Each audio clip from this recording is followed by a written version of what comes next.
आपने 75 सालों से ट्रैफिक जाम के बारे में सुना है? क्या आपने सुना है कि 75 साल से ट्रैफिक जाम क्लियर ही नहीं हुआ? नहीं ना? तो क्या है इसके पीछे की पूरी कहानी इस वीडियो में आपको बताएंगे। आदाब, मैं हूं अतीका नूर और आप देख रहे हैं जी सलाम का डिजिटल प्लेटफॉर्म।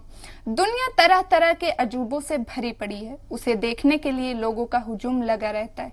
लेकिन क्या आपने लावारिस जगहों के बारे में सुना है? आज हम आपको दुनिया की ऐसी ही लावारिस जगह के बारे में बताएंगे जहां कई गाड़ियां अभी भी लावारिस पड़ी हुई हैं, जिनके पीछे की कहानी सुनकर आप भी हैरान हो जाएंगे। इंसानों की कब्र के बारे में तो आपने सुना होगा, लेकिन क्या कभी गाड़ियों के कब्र के बारे में आपने सुना है? आज हम आपको बताएंगे गाड़ियों के कब्र के बारे में। दरअसल बेल्जियम के साउथ जोन में चटिलोन नाम का एक इलाका है, जहां के जंगलों में आपको सैकड़ों गाड़ियां खड़ी मिलेंगी। ये गाड़ियां पिछले 75 सालों से भी ज्यादा वक्त से यहाँ खड़ी हैं।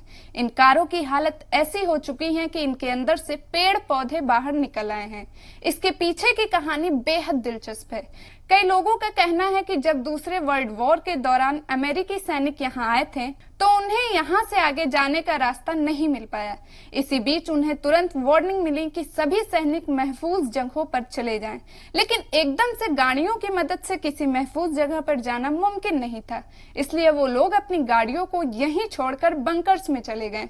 उन्होंने सोचा कि बाद में वो अपनी गाड़ियों को यहाँ से वापस ले जाएंगे, लेकिन गाड़ियों को अमेरिका वापस ले जाने का खर्चा इन गाड़ियों की कीमत से कहीं ज्यादा था, इसलिए ये गाड़ियां यहीं रह गईं। सालों बीत गए, लेकिन ये गाड़ियां अभी भी वैसी ही खड़ी हैं जैसे किसी ट्रैफिक जाम में फंस गई हों।